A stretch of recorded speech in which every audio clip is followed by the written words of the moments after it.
திட்டம் போட்டு செயல்படுத்தப்படுகிற ஒரு சூழலை உருவாக்குவதற்காக முடிவெடுப்பது என்று வரும்போது காட்சி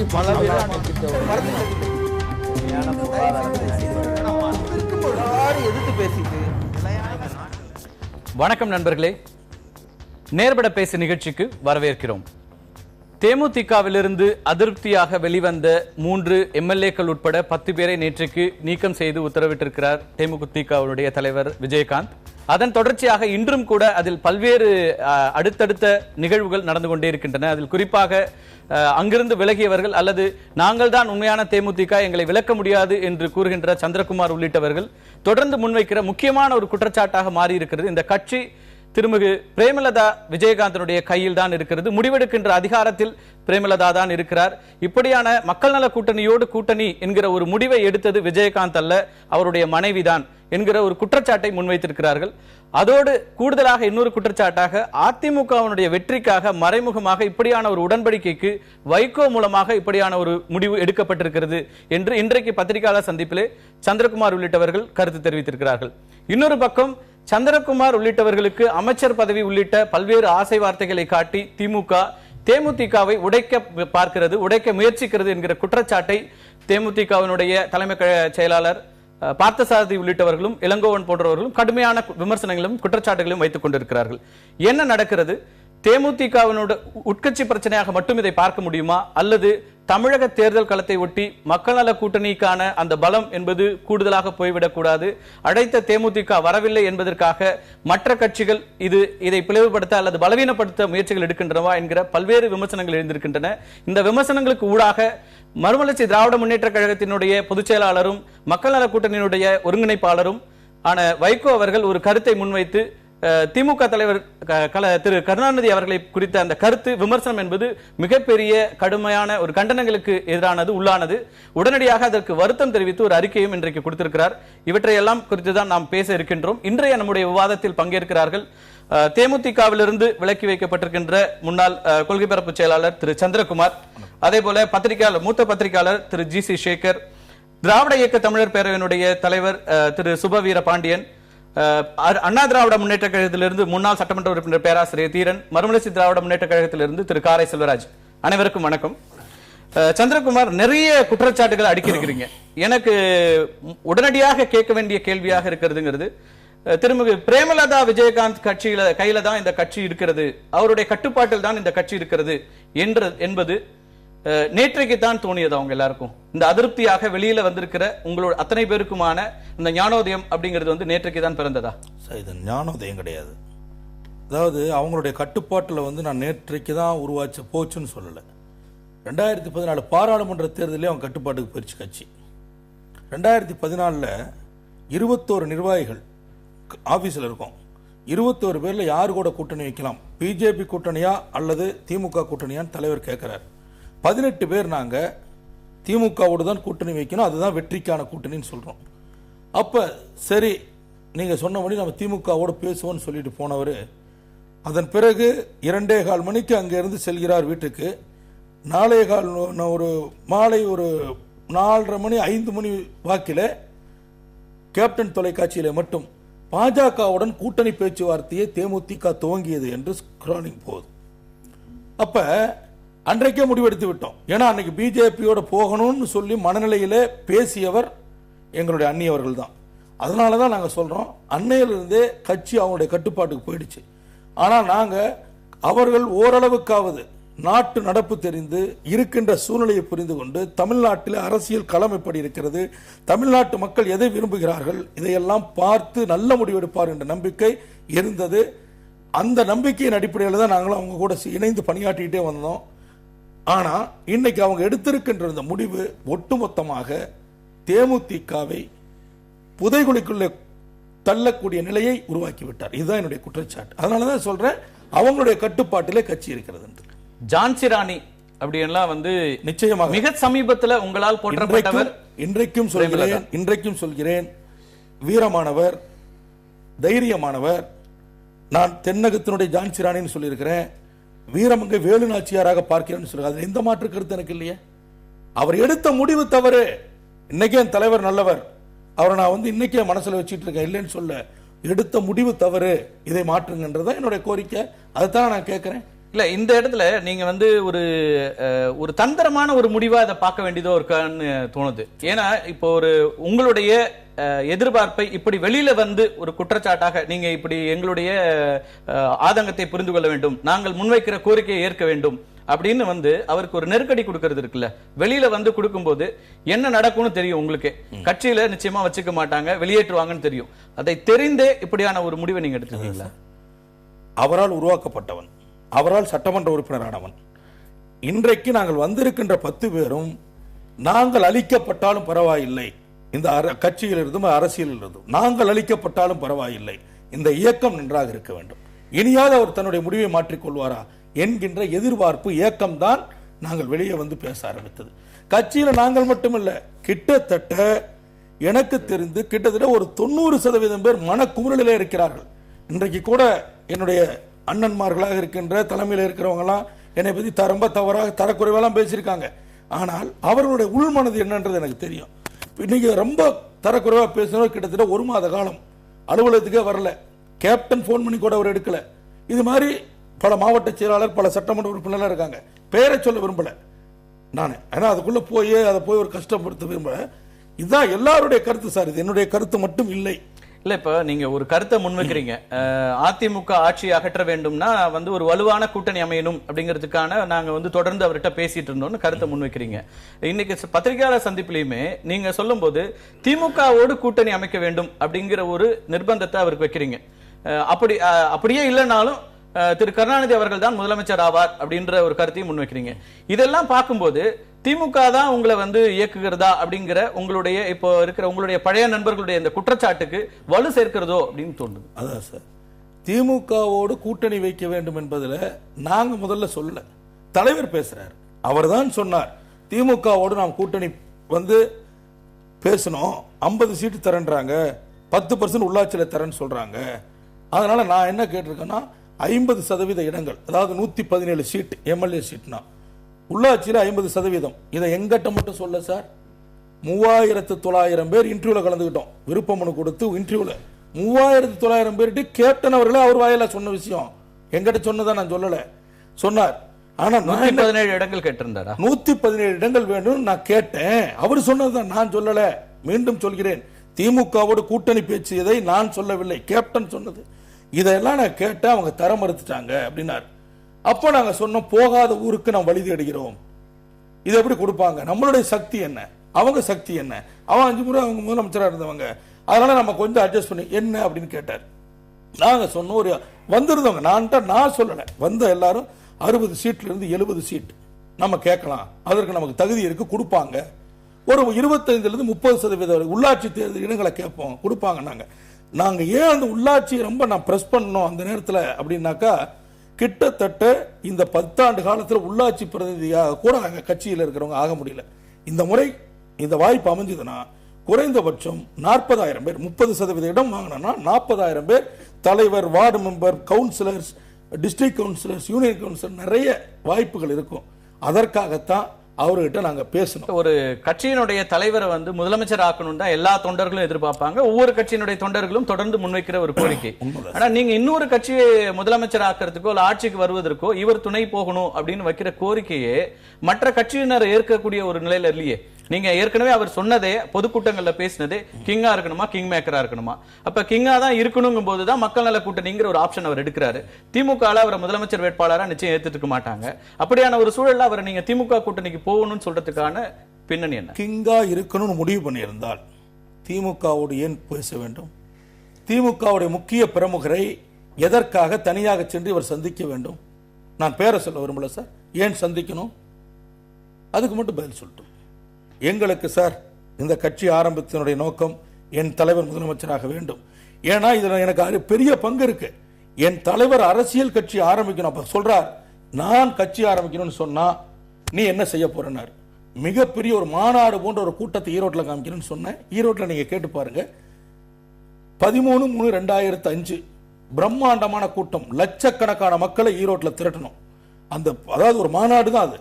அந்த திரட்டிய கூட்டத்தை, அந்த கூட்டத்தை பார்த்த பிறகுதான் சொன்னாரு, இந்த கூட்டத்தை பார்த்துட்டு இனிமேல் நான் அரசியல் கட்சி ஆரம்பிக்கலான்ற முடிவுக்கு நான் வந்துட்டேன். வெகு விரைவில் தேதி அறிவிக்கிறேன்னு சொல்லி என்னுடைய ஈரோட்டில் தான் சொன்னார். அதற்காக நாங்கள் எவ்வளவு இழந்திருப்போம்ங்கிறது எங்களுக்கு தெரியும். ஆனா அதையெல்லாம் இப்ப நான் சொல்ல விரும்பல, அந்த விஷயம் வேற. ஆனா அப்படிலாம் நினைச்சாங்க. பல தேர்தலை சந்திச்சோம். 2006 உள்ளாட்சி, திரும்பி 2009 பல்வேறு இடைத்தேர்தல் எல்லாம் சந்திச்சோம். ஆனா இதுல எல்லாம் எங்களால அந்த எங்களுடைய இலக்கை அடைய முடியவில்லை. 2011 அதிமுகவோடு கூட்டணி வச்சோம். அப்ப எதிர்க்கட்சி தலைவனார, அப்ப மக்கள் எதிர்க்கட்சி தலைவரை இவர் ஏத்துக்கிறாங்க, ஒரு அங்கீகாரம் கொடுத்தாங்க. திரும்ப 2010 மீண்டும் ஒரு முயற்சி எடுத்திருக்கிறோம், எடுக்காமல் இல்ல. பாரதிய ஜனதா கட்சி, மதிமுக, பாமக எல்லா கட்சிகளும் ஒருங்கிணைத்து ஒரு பெரிய கூட்டணி போன்றுதான் அன்றைக்கு அது தோற்றம். நரேந்திர மோடி அவர்களுடைய அலை அடித்தது. அப்பொழுது கூட நாங்கள் வெற்றி பெற முடிந்ததா? எல்லா கட்சிகளும் வாக்கு வங்கி. அதன் பிறகு என்ன நடந்தது? எல்லா கட்சியும் என்ன சொன்னாங்க? தேமுதிக விட நாங்கள் பெரிய கட்சி என்று சொன்ன பொழுது எங்களுக்கு எவ்வளவு வேதனையாக இருந்திருக்கும். அதனாலதான் சொல்றோம், 2011 நீங்கள் எதிர்க்கட்சி தலைவர், 2016 அதிகாரத்தில், ஆட்சி அதிகாரத்தில் பங்கு நமக்கு, 2021 தலைவர் கேப்டன் முதலமைச்சர். கூட்டணி ஆட்சிங்கிற அந்த கோரிக்கையை திமுக ஆரம்பத்திலிருந்தே நிராகரிச்சிருக்கு சார். நமக்கு தேவையான ஒரு வலுவான சீட்டு, எம்எல்ஏ சீட்டுகளை வாங்கி வெற்றி பெற்றால் நிச்சயமாக கூட்டணி ஆட்சி தான், வேற வழியே கிடையாது. நம்ம அதுக்குள்ள போலாம். அதுக்கு முன்னாடி ஒரு பெரிய இன்னொரு குற்றச்சாட்டை முன் வச்சிருக்கீங்க. அதிமுகவுடைய வெற்றிக்காகத்தான் மக்கள் நல கூட்டணியோடு இந்த கூட்டணியை பிரேமலதா பேசி முடிச்சிருக்காங்க. அவங்க தனிப்பட்ட முறையில் வைகோவை சந்தித்து இது நடந்ததுன்றீங்க. எந்த அடிப்படையில் அப்படி சொல்றீங்க? அதிமுக தான் முதல் எதிரி, பிரதான எதிரி. அப்படி இருக்கிற ஒரு கட்சியை ஜெயிக்க வைக்கணும்னு பிரேமலதா ஏன் விரும்பணும்?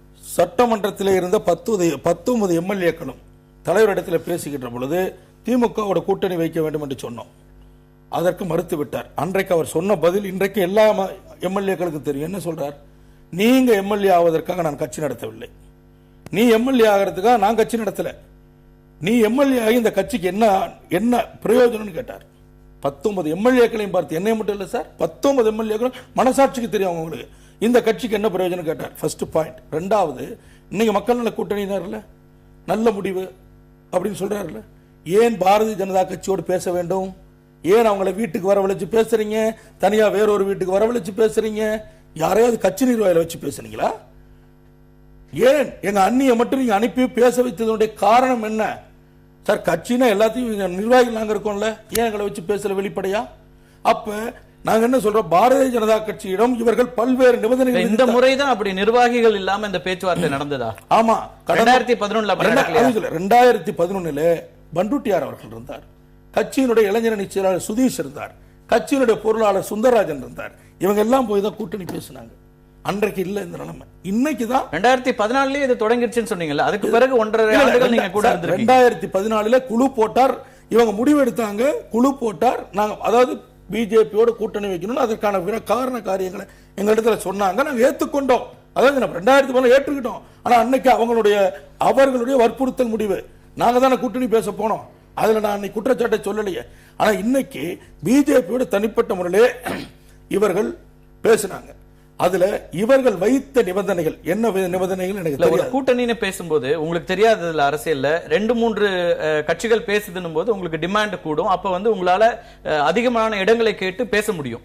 அப்படியான ஒரு வாய்ப்பை பயன்படுத்திக்கிட்டான்னு ஏன் பார்க்க முடியாது? பாரதிய ஜனதா பேசினாங்க, திமுக வெளிப்படையாக அழைப்பு விடுத்தது, அதை பயன்படுத்தி தன்னை ஒரு முதலமைச்சர் வேட்பாளராக நிலைநிறுத்துவதற்கு அந்த வாய்ப்புகளை அவர் பயன்படுத்தினான்னு ஏன் எடுத்துக்கூடாது? ஒரு அரசியல் ஒரு தேர்தல் காலத்தில் அதெல்லாம் சகஜமா இருக்கிற ஒரு அது எங்க நிர்வாகிகிட்ட சொல்லலாம்ல. திமுக கூட நம்ம கூட்டணிக்கு போறது இல்ல, இந்த காரணத்துக்காக தான் நம்ம செஞ்சிருக்கிறோம், இப்படிதான் பண்றேன்னு சொன்னா அன்னைக்கு விருப்பம் இருந்தா நான் விருப்பம் மனு கொடுத்திருப்பேன், இல்லன்னா எனக்கு வேணான்னு சொல்லிட்டு அன்னைக்கே வெளியே வந்திருக்க போறேன். வெளியேனாக்க தேர்தலில் போட்டி இல்லைன்னு வந்திருப்பேன்ல. எந்த இதுக்கு நாங்க தயாரா இருக்க மாட்டோமே. நான் கேட்பது, கட்சி தொண்டர்களிடையே ஆசை வார்த்தை காட்டுறீங்க, விருப்ப மனு வாங்க. ஆசை வார்த்தை எதை சொல்றீங்க நீங்க? திமுகவோட கூட்டணி போவதை போன்ற ஒரு தோற்றத்தை கேப்டன் உருவாக்கினார், அது இல்லைன்னு மறுக்க முடியாது. விருப்ப மனு கொடுக்க நடந்துகிட்டு இருக்கு, விருப்ப மனு வாங்கிட்டு இருக்கோம். அந்த நேரத்தில் எதற்காக கலைஞர் அவர்களையும் ஸ்டாலின் அவர்களையும் புகழ்ந்து கேப்டன் டிவியில் அவர் பேட்டி கொடுக்க வேண்டும்? அப்ப அதாவது மறைமுகமாக நீங்க சொன்னீங்க இல்லையா, மறைமுகமா ஒரு முதலமைச்சர் ஆகணும், எல்லா கட்சியும் தன்னை தேடி வரணுன்றதுக்காக இதை செஞ்சிருக்கலான்றப்ப இதை ஏன் செய்ய வேண்டும்? இதான் என்னுடைய கேள்வி. அவர் முதலமைச்சர் வரல, எங்களுக்கு மாற்று கருத்தே இல்லை சார். இப்போது அதற்கான சூழ்நிலை இல்லை. அதே போல பிஜேபியோடு எங்கள் அண்ணி போய் பேசினாங்க, பிரகாஷ் ஜவடேகர் அவர்கள் வரைக்கும் வீட்டுக்கு வந்தாங்க, உங்க எல்லாருக்கும் தெரியும். ஆனால் மரியாதை நிமித்தமான சந்திப்பு அறிக்கையும் கொடுத்தீங்க. அதுதான் சார் சொல்றோம், அது வரைக்கும் வந்தாங்க. ஆனால் இவர்கள் வைத்த நிபந்தனையை இவர்கள் வைத்த பல கோரிக்கைகள் ஏற்றுக்கொண்டார்கள், ஒரு சில கோரிக்கை நிபந்தனையும் அவர்கள் ஏற்கவில்லை. அதனால டக்குன்னு மாறி மக்கள் நல கூட்டணிக்கு 2 நாட்களுக்கு முன்னாடி முடிவெடுத்து இவங்க முடிவு பண்ணி வந்திருக்காங்க. எங்களுக்கெல்லாம் உண்மையாகவே சொல்லி 23ஆம் தேதி காலையில 9 மணிக்கு தலைமை கழகத்துக்கு வந்த பிறகுதான் அவர்கள் வருவதே தெரியும். இதுதான் உண்மைங்க. இப்போ முழுமையாக உங்களை வந்து ஒரு இருட்டடிப்புல உங்களுக்கான எந்த தகவலும் சொல்லப்படல அப்படிங்கறதுனால ஒரு கோவமா, இது வந்து பிரேமலதா, விஜயகாந்த், சந்திரகுமார் அப்படிங்கிற தனிப்பட்ட ஈகோல நீங்க அப்படி ஒரு முடிவெடுக்கிறீங்களா? ஏன்னா கூடவே அவரோட இருந்த ஒருத்தர், முக்கியமான 3 நிர்வாகிகள் ஒருத்தரா இருந்தீங்க. எந்த பிரச்சனையாக இருந்தாலும் உங்களோட தான் கலந்துகிட்டார். அதற்கு பிறகும் கூட 5வது கட்ட பரப்புரைக்கு மக்கள் நல கூட்டணி போன போது உங்களை தான் அனுப்பி வச்சார். ஒவ்வொன்னா கேளுங்க. அவர் வந்து எங்களை சொல்லாம முடிவெடுத்தார் இல்ல. எந்த முடிவாக இருந்தாலும் அவர் எடுக்கட்டும். நல்ல முடிவாக இருந்திருந்தால் சந்தோஷப்பட்டிருப்போம். ஆனா இந்த மாதிரி முடிவெடுப்பது யாரும் ஏற்றுக்கொள்ளவில்லைங்கிறது அவருக்கு தெரியும். அதனால எங்கிட்ட மறைச்சார். 2வது 3 நாள் பரப்புரைக்கு ஏன் போனேன்னு கேட்கறீங்க. நல்ல கேள்வி. எல்லாரும் என்னை கேட்கறாங்க. 28, 29, 23ஆம் தேதி காலையில 9 மணிக்கு நான் வர்றேன். அப்பதான் சொல்றாரு 10 மணிக்கு அண்ணன் வைகோ உட்பட அண்ணன் தொல் திருமாவளவன், கம்யூனிஸ்ட் கட்சியினுடைய தலைவர்கள்லாம் வந்தாங்க. வந்து உள்ள போனாங்க. அவங்க தான் தனியா பேசினாங்க. 124 சீட் ஒப்பந்தம் ஆயிடுச்சுன்னு சொன்னாங்க. நாங்க அந்த இடத்துல ஒரு கட்சியினுடைய தலைவர்கள் அலுவலகத்துக்கு வந்தப்ப அங்க வந்து எங்களுடைய எதிர்ப்பை எல்லாம் காட்ட முடியாது. அது ரொம்ப மிகப்பெரிய ஒரு அரசியலுக்கே தகுதி இல்லாத செய்யறது. அதன் பிறகு வந்து அமர்ந்திருக்கிறார், பேசுறாரு, போயிட்டாரு. ஆனா அண்ணன் வைகோ அவர்கள் வெளியே போய் என்னோடு சந்திரகுமாரும் LK சுதீஷ் அவர்களும் பிரச்சாரத்துக்கு வர்றாங்கன்னு உங்கள் போன்ற பத்திரிகையாளர்களிடத்திலே சொல்லும் போதுதான் அவர்களிடத்திலே நானே அந்த பொதுக்கூட்டத்தில் கலந்து கொள்கிறேன் என்று கேப்டன் சொல்லியிருக்கான்றது எனக்கு அப்புறம் தான் சார் தெரியும். அதன் பிறகு நான் போய் கேட்கிறேன், என்ன கேப்டன் என்னை வந்து பிரச்சாரத்துல போக சொன்னீங்கன்னா நீ போனாரு இல்ல கேப்டன், இந்த கூட்டணி நமக்கு மேல வச்சிருக்கிற நம்பிக்கைன்னு ஏன் அதை பார்க்க முடியாது? எது சார்? உங்களை தேர்ந்தெடுத்து அவர் பிரச்சாரத்துக்கு போகணும்னு சொல்லும் போதே உங்களை அதிகமாக நம்பி இருக்கிறார் அல்லது தன்னுடைய பிரதிநிதியா உங்களை அனுப்புறாரு என்று பார்க்க முடியாதா சார்? அதனாலதான் நீங்க சொன்னீங்க இல்லையா, இந்த வார்த்தைக்கு கட்டுப்பட்டுதான் அந்த கூட்டத்தில் போய் நான் கலந்துக்கிட்டேன். அப்ப கூட ஒரு சிலர் கேட்டாங்க என்னிடத்துல, ஏன் நீங்க வந்து திமுகவே தொடல, திமுக பத்தி பேச மாட்டேன். போய் சொன்னேன், நான் பாதிக்கப்பட்டது அதிமுகவிலே, என் இயக்கம் பாதிக்கப்பட்டது அதிமுகவிலே, பல வழக்குகள் போடப்பட்டது அதிமுக. அதனால எங்களுக்கு என்னுடைய கோபம், என்னுடைய ஆதங்கம் எல்லாம் அதிமுக மேலதான் இருக்கும்.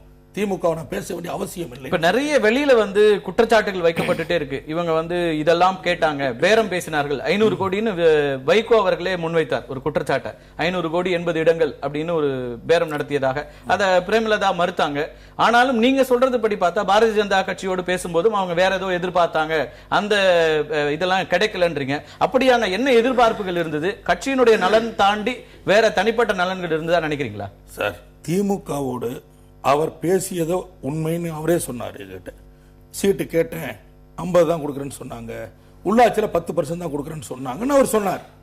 ஆனால் நான் வந்து பணம் கேட்டேன், அவங்க கொடுக்குறேன்னு சொன்னாங்க, கொடுக்கலன்னு சொல்றது அவர் சொல்லலை.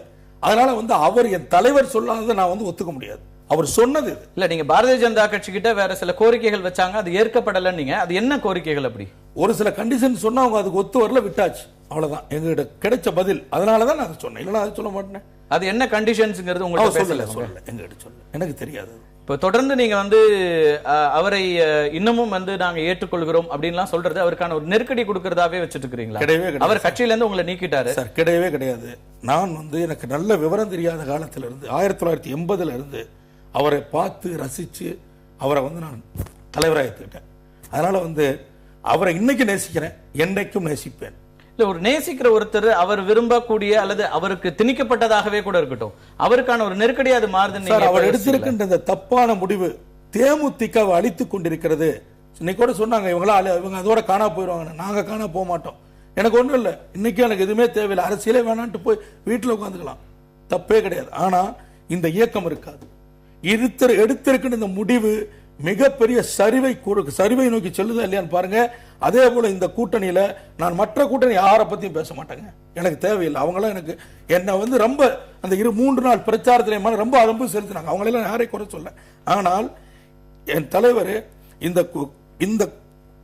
இந்த இதுக்கு பிறகு பாத்தீங்கன்னாக்கா 10,000 ஓட்டு கூட நாங்க வாங்க மாட்டோம். தேமுதிக ஒவ்வொரு தொகுதியில் 10,000 வாக்குகளை கூட வாங்காது. பல எம்எல்ஏக்கள் இன்னைக்கு நான் நிக்கலன்னு சொல்லிட்டு போறேன். இந்த கூட்டணியில சேர்ந்து அப்படிதான் வரும் நீங்க நினைக்கிறீங்களா? மக்கள் நல கூட்டணி இன்னைக்கு தேமுதிக எடுத்திருக்கின்ற நிலை, நான் அந்த கூட்டணி பத்திக்கே நான் வரல, அவங்கள மதிக்கிறேன். பல எம்எல்ஏக்கள் இன்னைக்கு வேணாண்டு போயிட்டாங்க சார். உண்மை கேட்டு பாருங்க, பல மாவட்ட செயலாளர் நிக்கலன்னு போயிட்டாங்க. நல்ல வசதி படைத்தவங்க தேர்தல் நிக்க ஆர்வமா இருந்தவங்க வேணான்ட்டு போயிட்டாங்க. எப்படி நிக்க வைக்க போறீங்க? நம்ம தொடர்ந்து பேசுவோம். திரு செல்வராஜ், ஒரு முடிவு, ஒரு உட்கட்சி பிரச்சனை, அவங்க கட்சிக்குள்ள அதிருப்தியை வெளிப்படுத்துறாங்க. இந்த விஷயங்கள்ல உடனடியா திரு வைகோ ஏன் இவ்வளவு வேகமா ரியாக்ட் பண்ண வேண்டிய அவசியம் இருக்கிறது?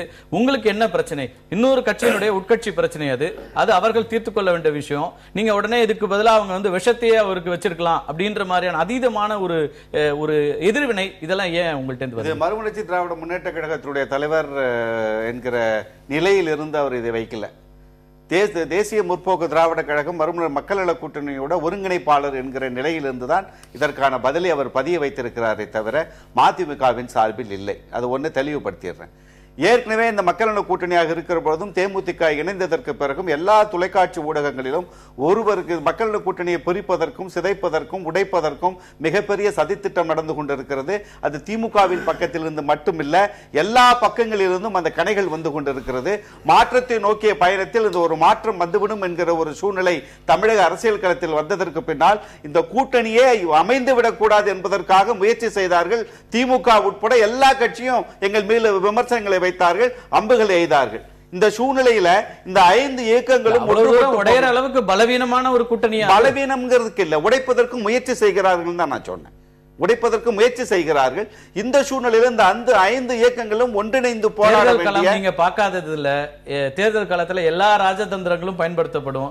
அப்படியான ஒரு சூழல்ல நீங்க மற்ற கட்சிகள் கூட்டணியில எல்லாம் இருக்கிறாங்க. அந்த தலைவர்களை விட உங்களுடைய தலைவருடைய ரியாக்ஷன் அப்படிங்கிறது ஒருபடி அதிகமாகவே இருக்கிறது. அப்படிங்கிறது ஒருங்கிணைப்பாளர் என்கிற உங்களுடைய பிரச்சனை திமுகவை தோற்கடிக்க வேண்டும் அப்படிங்கிறதா, தனிப்பட்ட திமுகவை மட்டுமே அல்லது திமுக தலைவர்களை விமர்சிக்கிறது மட்டுமா, அல்லது கூட்டணி இன்டாக்டா இருக்கணும், இந்த தொகுதி உடன்பாடும் இந்த கூட்டணியும் சிறப்பா போகணுங்கிறதா?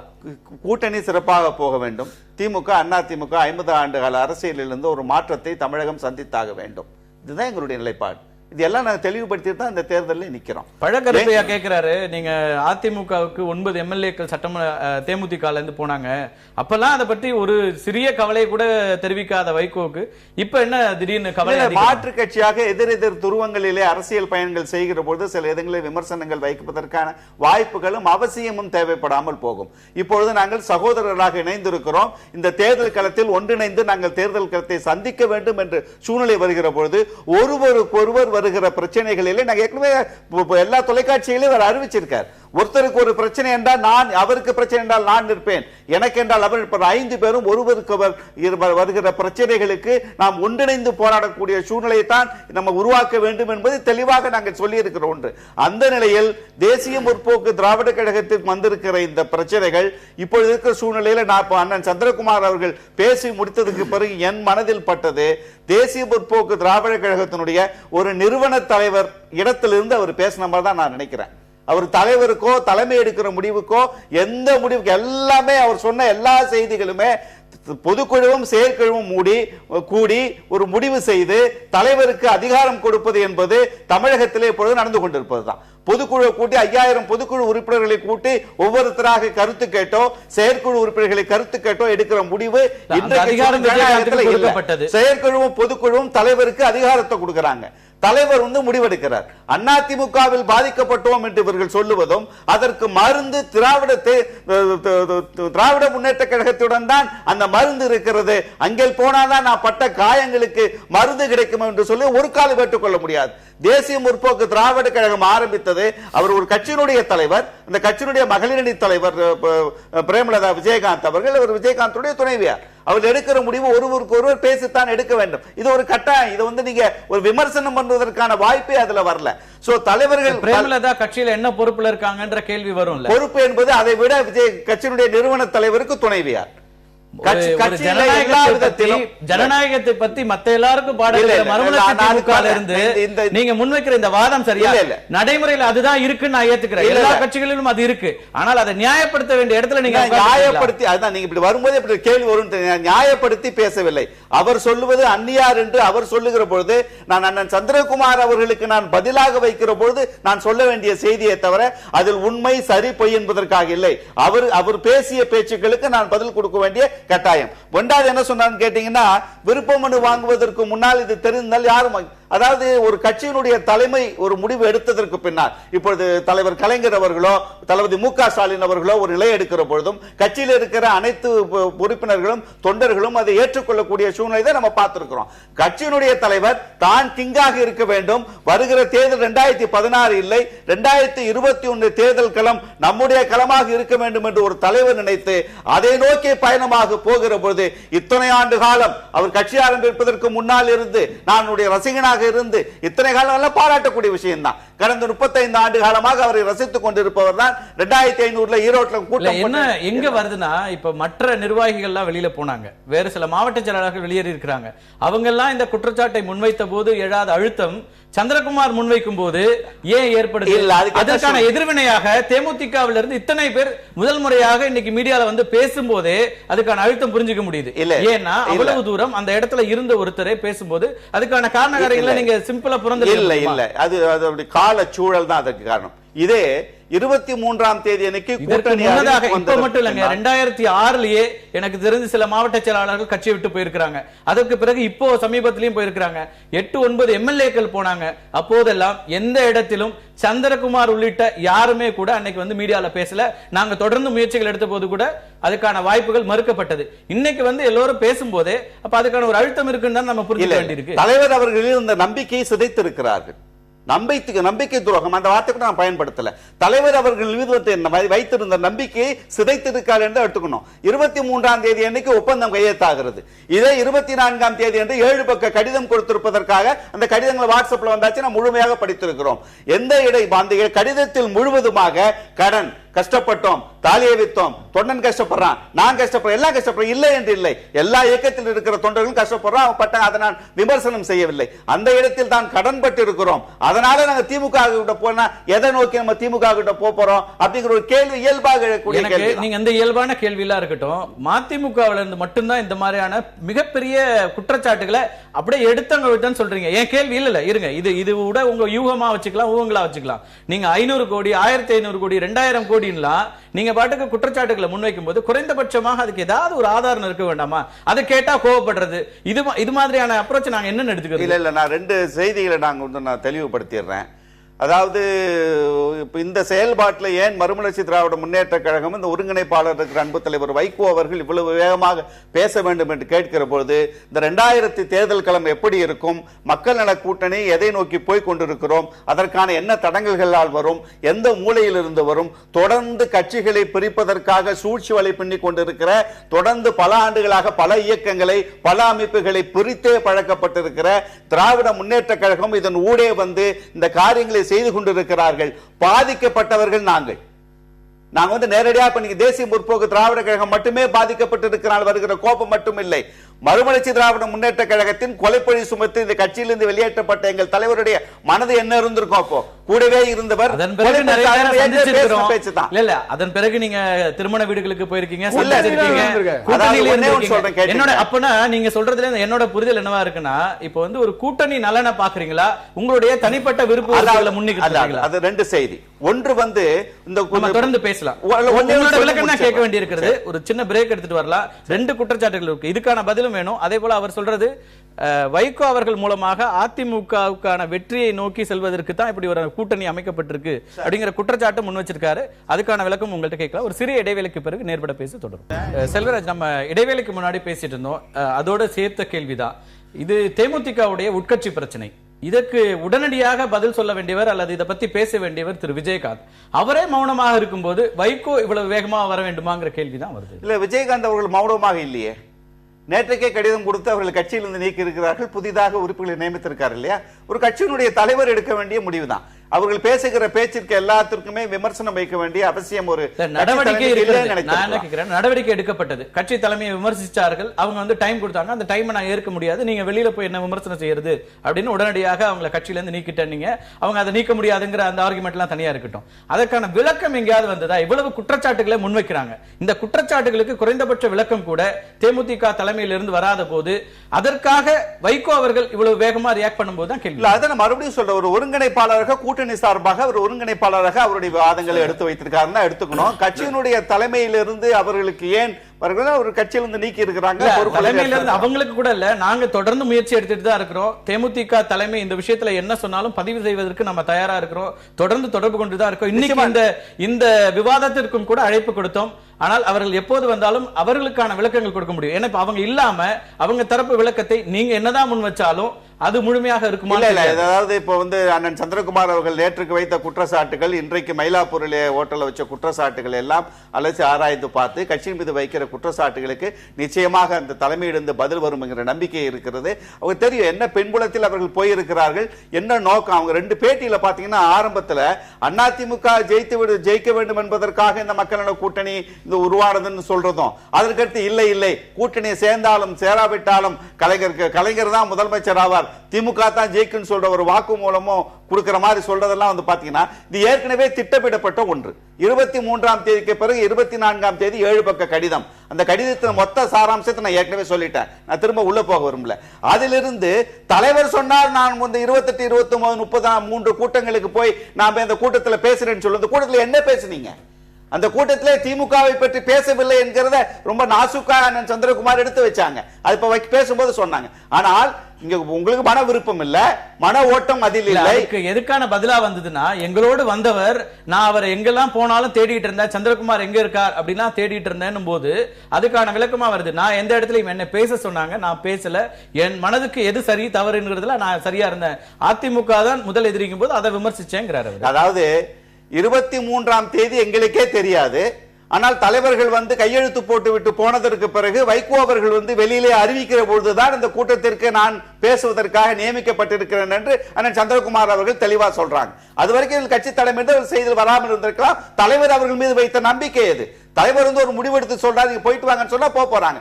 ஆனால் அந்த 3 நாட்கள் கூட்டத்திலும் மனம் ஒப்பவில்லை, மனம் ஒன்றி போகவில்லை.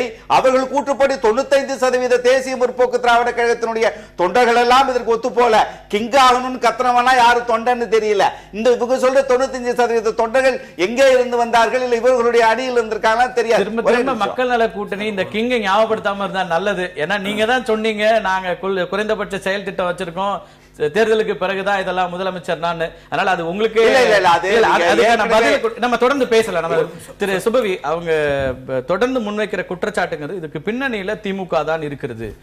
அவர் சந்திரகுமாரோட பேட்டியை பார்த்தாலும் சரி, மற்ற நிகழ்வுகளை பார்த்தாலும் சரி, முழுக்க முழுக்க திமுக பின்னணியிலிருந்து தேமுதிக வராத அந்த கோவத்துல அந்த கட்சியை உடைப்பதற்கான முயற்சி எடுக்குதுன்னு நேரடியான குற்றச்சாட்டை முன்வைக்கிறாங்க. சந்திரகுமார் அவர்களை நான் இன்றைக்கு தான் நேர பார்க்கிறேன். ஆனாலும் அரசியலில் இருப்பதால் ஒருவரை தொடர்ந்து ஒருவர் கவனித்துக் கொண்டுதான் இருக்கிறோம். 2005 கட்சி தொடங்கி 2006 போட்டியிட்டு ஒரே ஒரு இடத்தில் மட்டும் வெற்றி பெற்ற போது இனி இந்த கட்சியில் இருந்தால் பயனில்லை என்று சந்திரகுமார் அந்த கட்சியை விட்டு வெளியே போகல. 2011 வெற்றி பெற்றதற்கு பிறகு அங்கே இருக்கிற சட்டமன்ற உறுப்பினர்கள் 8 பேர் ஆளுங்கட்சியை நோக்கி போன போது அந்த ஆளுங்கட்சியை நோக்கி சந்திரகுமார் வெளியே போகல. சந்திரகுமார் மீது 7 குற்றவியல் வழக்குகள் கடுமையாக ஆளுங்கட்சியால் தொடுக்கப்பட்ட போதும் தன்னை காப்பாற்றிக் கொள்வதற்கு அவர் தேமுதிகவை விட்டு வெளியே போகல. ஏனென்றால் இப்போதெல்லாம் போகாதவர் ஒரு லாபத்துக்காக பணம் பெறுவதற்காக போகிறார் என்று சொன்னால் கட்சி தோற்ற போது போயிருக்கணும், அல்லது ஆளுங்கட்சியை நோக்கி மற்றவர்கள் போன போது போயிருக்கணும். எதிர்கட்சியாக கூட இல்லாத ஒரு கட்சியால் தான் அவர் உடைக்கப்பட்டு வெளியில் வந்திருக்கிறார் என்று சொல்லுவது இது திமுகவை இழிவுபடுத்துவதற்காக சொல்லப்படுகிற செய்தி. ஆனால் இதனால் இழிவுபடுத்தப்படுவது தேமுதிக தான். ஒருவரால் வெளியிலிருந்து ஒரு கட்சியை இயக்க முடியும் என்று சொன்னால் அதனை விட அந்த கட்சியினுடைய பலவீனத்தை எடுத்து காட்டுவதற்கு வேறு சொற்கள் தேவையில்லை.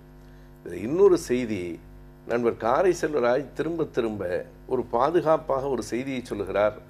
இது பற்றி திரு வைகோ அவர்கள் பேசுவது மதிமுகவின் தலைவராக இருந்து பேசவில்லை, ஒரு கூட்டணியின் ஒருங்கிணைப்பாளராக இருந்து பேசுகிறார். என்ன வேறுபாடு என்றால், கூட்டணியின் ஒருங்கிணைப்பாளராக இருக்கிறவர் கூட்டணி பற்றிய செய்திகளை பேசலாம், கூட்டணி பற்றிய விமர்சனங்களுக்கு விடை சொல்லலாம்.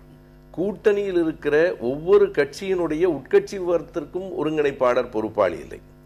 நீங்கள் கேட்டது போல அந்த கட்சியினுடைய தலைவர் இன்று வரை அது பற்றி வெறும் நடவடிக்கை எடுத்திருக்கிறார்னா, ஏற்கனவே சட்டமன்ற உறுப்பினர்கள் 8 பேர் போன போது எந்த நடவடிக்கையும் எடுக்காத ஒரு தலைவர் இப்போது உடனடியாக நடவடிக்கை எடுக்கிறார். கூட்டணியில் இருக்கிற தலைவர்கள் கருத்து சொல்லலாம். ஆனால் இவ்வளவு ஆவேசப்படுவது நேற்று வரை. இன்றைக்கு தரம் தாழ்ந்து தமிழகத்தினுடைய அரசியலை இதற்கு மேல் கீழே தள்ள முடியாது என்கிற அளவுக்கு வைகோ தரம் தாழ்ந்து பேசியிருக்கிறார். என்னதான் மன்னிப்பு கடிதம் கொடுத்தாலும் குறித்து கொள்ளுங்கள், வைகோவினுடைய அவருடைய அரசியல் அத்தியாயம் முடிந்து போய்விட்டது. இல்ல அப்படி சொல்லணும். ஒரு மூத்த தலைவர் உடனடியாக அதை ரியலைஸ் பண்ணி அதற்கான வருத்தம் தெரிவிக்கிறாரு. மூத்த தலைவர் இப்படியா பேசுறது? அதாவது ஒரு மூத்த தலைவர் தவறு என்பதை உணர்ந்து, அதாவது வேற ஒண்ணு இல்ல, குற்றவியல் வழக்கே வரும். குற்றவியல் வழக்கு நிச்சயமா அவருடைய பேச்சை யாரும் ஆதரிக்க முடியாது. அது கட்டாயமாக அது அதனாலதான் அவரே இதுக்கு வருத்தம் தெரிவிச்சிருக்கிறார். ஆனால் இதற்கு முன்னதாகவும் இப்படியான பேச்சுக்களை நம்ம அரசியல் அரங்கத்துல பார்த்திருக்கோம். அப்போதெல்லாம் அந்த பேசிய பேச்சுக்களுக்கு வேற ஏதாவது காரணங்களை சொல்லி அதை சரி செய்ய பார்ப்பாங்களே தவிர உடனடியா வருத்தம் தெரிவிக்கிறது ஒரு நல்ல விஷயம் தானே இல்லையா? வருத்தம் தெரிவிப்பதை நான் தப்புன்னு சொல்லல. ஆனா நீங்க மன்னிக்க வேண்டும் அப்படிங்கிற அளவுக்கு வார்த்தைகளை போட்டிருக்காரு. விளக்கத்தை ஏற்றுக்கொள்ள வேண்டும், என் விளக்கத்தை ஏற்றுக்கொள்ள வேண்டும் என்கிறார். நான் என்ன கேட்கிறேன்னா, ஒரு தலைவருக்கு முதலில் ஒரு நிதானம் தேவை. நீங்க கடந்த ஒரு 5-6 நாட்களாகவே பார்க்கலாம். இவர் 3 கோடி வாங்கிட்டாரு, அவர் 5 கோடி வாங்கிட்டாரு, இவர் 1500 கோடி, இவர் தான் உட்கார்ந்து பக்கத்துல நோட்டை பூரா எண்ணி எண்ணி கொடுத்தது மாதிரி. அதே நேரத்தில் நீங்க 1500 கோடி வாங்கிட்டீங்களாமேன்னு ஒருத்தர் கேட்ட அவ்வளவு கோபம் வருது. ஒரு திரைப்படத்துல வர்ற மாதிரி, எனக்கு வந்தா உனக்கு வந்தா ரத்தம், எனக்கு வந்தா தக்காளி சட்னியா? எப்ப பார்த்தாலும் மற்றவன் மீது அத்தனை பேர் மீதும் ஒரு குற்றம் சொல்றார். யாராவது கேட்டா என் மேல வழக்கு போட்டுக்க. நேற்று ஒரு காவல்துறை அதிகாரி சும்மா நிக்கிறார், என்ன அடியா பார்க்கலாம், என்னன்னு எனக்கு என்ன அடி பார்க்கலாம். அதாவது திரும்ப திரும்ப அது ரொம்ப ஒரு மலிவான அரசியலாக இருக்கிறது. வைகோ அவர்கள் மீது ஒரு கட்டத்தில் நானும் மதிப்பு வைத்திருந்தவன் தான். அது கொஞ்சம் கொஞ்சமாக தேய்ந்து ஒரு தலைவர் எப்படி இருக்கக்கூடாது என்பதற்கான எடுத்துக்காட்டாக இன்றைக்கு எல்லாரையும் விட்டுட்டு எல்லாரும் அவரை பற்றி பேச வைப்பதற்கு ஒரு முயற்சியை அவரே எடுத்துக்கொள்ளுகிறாரா, ஒரு மலிவான விளம்பரம் தேடுறாரான்னு எனக்கு தெரியல.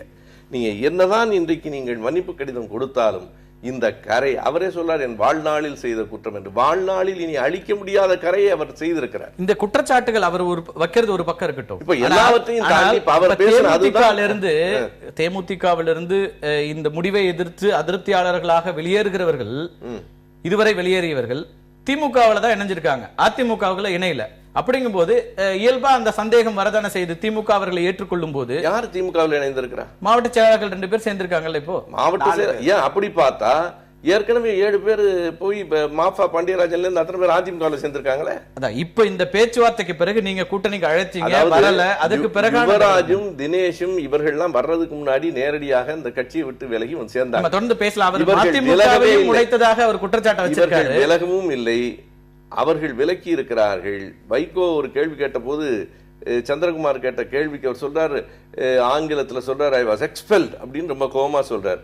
நான் கேட்கிறேன், நான் நீக்கப்பட்டேன்னு அவர் சொல்றாரு, இவங்களும் நீக்கப்பட்டவர்கள் தானே, அதுல என்ன பெரிய வேறுபாடு பாக்குறாரு அவரு?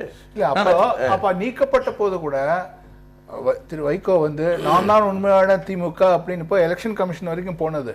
அதுக்கப்புறம் அவங்க ஜெனரல் கவுன்சில் ரெஜிஸ்டர் பார்த்துட்டு இல்ல உங்ககிட்ட அந்த ஸ்ட்ரென்த் கிடையாது, அதுதான் ரியல் திமுகன்னு சொன்னப்பதான் மறுமலர்ச்சி திராவிட முன்னேற்ற கழகத்தை அவர் ஆரம்பிக்கிறார். ஸோ அது வரைக்கும் அவரும் கிளைம் பண்ணிட்டு இருந்தாரு, நான் தான் உண்மையான திமுக. சோ இது எல்லா ஒரு கட்சி உடையும் போது எல்லாரும் செய்யக்கூடிய ஒரு கட்சி உடைகிறது அப்படிங்கிற அளவுக்கு அதை பார்க்க முடியுமா? தேமுதிக மாதிரி ஒரு கட்சியில தலைமை தான் கட்சி. ஒரு இந்த மாதிரியான கட்சிகள்ல விஜயகாந்த் அப்படிங்கிறவர் தானே இங்க நிக்க முடியும். அவர் இல்லாத வேற எத்தனை பேர் வந்தாலும் அது கட்சியாக. இப்ப ஒரு நம்ம இது பிளவுபட்டதுன்னு சொல்ல முடியாது, ஸ்பிளிட்னு சொல்ல முடியாது டெஃபினட்டா. பட் அந்த கட்சிக்கு இது ஒரு பெரிய பின்னடைவு தான். ஏன்னா இல்லாட்டி இந்த தேர்தல் டயத்துல சந்திரகுமார் மாதிரி அவர் கூட இவ்வளவு நாள் பயணம் செய்தவர், அவருடைய சினிமா காலத்திலேருந்து இருந்து அதுக்கப்புறம் அரசியலும் பயணம் செய்தவர் வெளியில வரும்போது அதுக்கு ஒரு இம்பாக்ட் இருக்குங்கிறதுனால தான் அவங்க கட்சிக்கு முன்னாடி பேர் அவ்வளவு பேர் கொந்தளிச்சுன்னு பதில் கொடுக்குறாங்க. அதை கண்டெயின் பண்ணணும் அப்படிங்கிறனால வைகோ கோவப்பட்டு இந்த மாதிரி ஒரு பேட்டி கொடுக்குறாரு. இதெல்லாம் நடக்குதுன்னா டெஃபினட்டா இதுக்கு ஒரு இம்பாக்ட் இருக்கு. அண்ட் அவர் சொன்ன மாதிரி 2014 எல்லாம் நம்ம பத்திரிகையாளர் எல்லாருக்குமே தெரியும் தட் விஜயகாந்தோட ஹெல்த் அவ்வளோ சரியாக இல்லை. அதனால பிரேமலதா வந்து she has taken full control of the party அப்படின்னு ரொம்ப கிளியரா தெரியுது. இதுல ஒன்றும் இதுல மறைக்கிறதுக்கு ஒண்ணுமே கிடையாது. ஹெல்த் இஷ்யூஸ் பத்தி அவர் போகல, ஆனால் இப்ப முடிவெடுக்கிற இடத்துல அவர் சொன்னா நான் சொல்ல நம்மளோட அப்சர்வேஷனா என்னோட அப்சர்வேஷனாவே நான் சொல்றேன். அது ரொம்ப கிளியரா தெரிஞ்சது. 2014 அவர் லோக்சபா தேர்தலில் ஓட்டு போட. அப்படி இருந்தா கூட ஒரு மனைவியாக அவங்க இருக்காங்க. விஜயகாந்தனுடைய நலன்ல கட்சி தொண்டர்களோ அல்லது அவரோடு இருக்கிற நிர்வாகிகளுக்கோ இருக்கிற நலனை விட அவருக்கு இருக்காது அதிகமா. அவருக்கு இருக்கும். பட் அதை வந்து அவர் அரசியல் இருக்காருன்னா எஸ். நான் உன்னு சொல்றேன், அந்த மகளிர் டே கூட்டம் நடந்துச்சு, அதுல தான் விஜயகாந்த் அறிவிக்கிறார் தேமுதிக வந்து தனியாக போகும், யார் கூடயும் போக மாட்டோம் அப்படின்னு அறிவிச்சு அவர் ஸ்பீச்சை முடிச்சிடுறார். அதுக்கப்புறம் இந்த அம்மா மைக் எடுத்து நாங்க தனியா தான் போவோம் தலைவர் சொல்லியிருக்காங்க, எங்க கூட யார் வேணாலும் வரலான்ட்டு ஒரு கொக்கி போடுறாங்கல்ல, அந்த அதிகாரம் எங்கேருந்து வந்துச்சு? அதுலதான் நம்ம பார்க்கணும். அதுலேருந்து தெரியுது she has taken full control of the partyங்கிறது. she is a very smart lady, அதுல ஒன்றும் சந்தேகம் கிடையாது. நல்லா பேசுறாங்க. இன்ஃபேக்ட் விஜயகாந்தோட அவங்க நல்ல பேச்சாளர் தான் நான் ஃபீல் பண்றேன். ஸோ சொல்ல வேண்டியது ரொம்ப கச்சிதமா கரெக்டா சொல்லிடுறாங்க, அதெல்லாம் சொல்றாங்க.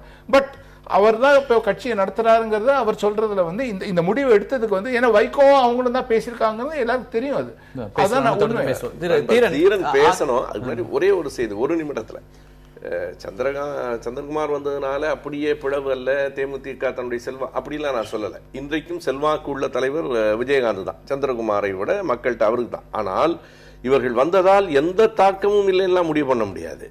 அவர்களை விலக்கியதில் சின்னம் யாருக்கு என்கிற சிக்கல் எல்லாம் வரும். ஒன்று. இன்னொரு பக்கத்துல சொன்னா தேமுதிகவினுடைய வேட்பாளர்கள் மீது மக்கள் ஒரு நம்பிக்கை இழப்பார்கள். இனி வெற்றி பெற்றதற்கு பிறகும் இவர்களுக்கு வாக்களித்தால் இது இதற்கு நிற்காதுங்கிற கட்டம் வந்துடும். ஏன்னா ஏற்கனவே 8 பேர் போயிருக்கிறாங்க. எனவே அந்த கட்சிக்கு எந்த பாதிப்பும் இல்லை என்றெல்லாம் ஒரு கற்பனையில் இருந்து விட முடியாது. தீரன், அதிமுக தான் இதெல்லாம் இயக்கி கொண்டிருக்கிறது, அதற்காகத்தான் இப்படியான வேலைகள் நடக்குதுன்னு சந்திரகுமார் நேரடியாக குற்றச்சாட்டு வச்சிருக்காரு. அவர் மட்டும் இல்ல, அவரோடு போனவர்கள் அத்தனை பேரும். இல்லை, இந்த குற்றச்சாட்டை நாங்கள் மிக வன்மையாக கண்டிக்கிறோம். ஏனென்றால் அனைத்து இந்திய அண்ணா திராவிட முன்னேற்ற கழகம் மாண்புமிகு அம்மா அவர்களுடைய சிறப்பான தலைமையில இன்றைக்கு மிக மிக அதாவது தன்னை எதிர்த்து நிற்கின்றவர்கள் யாரும் தங்களோடு போட்டியிட முடியாத அளவிற்கு மிக வலிமை பெற்று அரசியல் களத்திலே இன்றைக்கு வெற்றியை நோக்கி போய் கொண்டிருக்கிறார்கள். இந்த சூழ்நிலையில இவர்களுக்குள்ள உள்ள குழப்பம், இப்போ உதாரணத்துக்கு திமுக தலைவர் கருணாநிதி அவர்களே எடுத்துக்கொண்டால், புலிக்கு பயந்தவர்களெல்லாம் என் மீது வந்து படுத்துக் கொள்ளுங்கள் என்று ஒரு பழமொழி சொல்வதை போல இவரோடு இருந்த கூட்டணி கட்சியிலே இவரை விட்டு ஓடிவிட்ட ஒரு சூழ்நிலை. உங்களோட யார் இருக்காங்க? இல்ல, எங்களுக்கு தேவையில்லை. உங்களோட கூட்டணியில இருந்து யார் இருக்காங்க? எங்களுக்கு அந்த மாதிரி தேவையில்லைங்க. எங்களுடைய வெற்றி வரலாறு என்பது நாடாளுமன்ற தேர்தலில் இருந்து நாங்க நிரூபிச்சிருக்கிறோம். எங்களுக்கு 1.5 கோடி தொண்டர் பலம் இருக்கு. இதெல்லாம் வச்சுதான் எல்லா கட்சிகளும் சொல்றாங்க 1.5 கோடி கணக்குல நம்ம வாக்கு பலத்தை வச்சுதான் நாங்க சொல்றோம். ஆக அது இருக்கட்டும். ஆனால் கருணாநிதி அவர்களை பொறுத்தளவில் அவருடைய அரசியல் வரலாற்றை கொஞ்சம் பின்னோக்கி நீங்க பாத்தீங்கன்னா, தமிழ்நாட்டில் இருக்கக்கூடிய பல அரசியல் கட்சிகளை உடைத்ததற்கு திமுக தலைவர் அவர்கள் ஒரு காரணமா 8 எம்எல்ஏக்கள் வந்தாங்களே, அது என்ன கணக்குல சேர்க்க? அதான் சொல்றேன். 8 எம்எல்ஏக்கள் வந்த உடனே என்ன பண்ணிருக்கணும்? விஜயகாந்த் அவர்கள் அவர்களை வந்து கட்சி விட்டு நீக்கி இருக்கணும். அது போகட்டும், அந்த விமர்சனம் இருக்கு. நான் கேக்குறது, நீங்க கருணாநிதி கட்சியை உடைக்கிறார், திமுக தலைவருக்கு இதுதான் அவருடைய வரலாறு அப்படின்னு சொல்லும் போது இந்த கேள்வி உங்களுக்கு பொருந்தது இல்ல? இல்ல, எங்களுக்கு அது பொருந்தாதுன்றதுக்காக சொல்ல வரேன். நாங்க அவங்களை வந்து அதிருப்தியில தான் அவங்க வெளியே வராங்க. நாங்க அண்ணா திமுக சேர்த்தமா சுபவி கூட ஒரு சொன்னாரு அவங்கள சேர்க்கலையான்னு. இந்த தேர்தலுக்கு முன்னாடி தான் அதுவும் அவங்க எங்களுடைய நிலைப்பாடு என்ன என்று கேட்டதற்கு பின்னாலதான் உங்களுக்கு விருப்பம்னா அண்ணா திமுக வந்து சேருங்க அப்படின்னு சொல்லி அம்மா அவர்கள் வந்து சொல்லி அவங்க சேர்ந்தாங்க. அதிகாரப்பூர்வமாக சேர்ந்ததுதான் வந்து நீங்க இந்த தேர்தலுக்கு முன்னதாக. ஆனால் அதுக்கு முன்னதாகவே அவர்களுக்கு நீங்க சிறப்பு அழைப்பாக கொடுத்து செயற்குழு பொதுக்குழுக்கு அழைப்பு கொடுத்தீங்க. கரவேட்டி கட்டிட்டு வந்தாங்க, கார்ல உங்க கொடியை தான் கட்டிட்டு வந்தாங்க. இதெல்லாம் யாருக்கும் தெரியாதா? அவங்க எப்ப வெளியே வந்தாங்களோ அன்னையில இருந்தே வந்து நாங்க தொகுதியினுடைய நலனுக்காக மாண்புமிகு தமிழக முதலமைச்சர்கிட்ட பல கோரிக்கைகள், எல்லா காரணங்களும் சொல்றாங்க. அவங்களும் கட்சியோட நலனுக்காக நாங்க வெளியில வரோம். அதான் நான் சொல்ல வரேன். ஆக அன்றைக்கே விஜயகாந்த் அவர்கள் வந்து தன்னுடைய எதிர்க்கட்சி தலைவர் பதவி பறிபோய்விடும் என்ற காரணத்தினால்தான் அவரை கட்சி விட்டு நீக்காம இருந்தார். அதனால பிழை என்பது அவர்கள் பால் தான் இருக்கிறதே தவிர வந்து அனைத்து இந்திய அண்ணா திமுக அம்மா மேலாம் ஒண்ணுமே கிடையாது. ஒண்ணு, நான் கட்சியை உடைச்சது சொல்றேன். கம்யூனிஸ்ட் கட்சி உடைஞ்சதுக்கு காரணம் கலைஞர் அவர்கள். அதே போல நீங்க இது பாத்தீங்கன்னாக்கா தன்னுடைய தாய் கழகமான திராவிடர் கழகத்தையே கூட தனக்கு எதிர்ப்பாக இருக்கிற நேரத்தில் அதையும் பிளவுபடுத்தி திருவாரூர் தங்கராசு போன்றவர்களை என்கரேஜ் பண்ணி அப்பயும் அந்த மாதிரி வேலையெல்லாம் பண்ணாரு. தேமுதிகவை உடைக்கிற வேலையில திமுக ஈடுபடுதுன்னு நீங்க சொல்றீங்களா? இல்ல, பொதுவாவே தேமுதிகவுல இப்ப அதிருப்தியாளர்கள் உருவாவதற்கு காரணம் திமுக அப்படிங்கிற நல்ல தெளிவாவே தெரியுது. அவரே சொல்றாரு திமுக கூட தான் நாங்க கூட்டணி வைக்கணும்னு விரும்புறோம். அதே மாதிரி ஸ்டாலின் அவர்களே தெளிவா சொல்லி இருக்கிறாரு. இது போக போக பாருங்க திரு வைகோ அவர்களும் மக்கள் நல கூட்டணியினரும் வைக்கிற அதே குற்றச்சாட்டை அதிமுகவும் வைக்கிறதா? இல்ல, எங்களுக்கு அது தேவையில்லைங்க. நாங்க எங்களுடைய நிலைப்பாட்டில் நாங்க தெளிவா இருக்கிறோம்.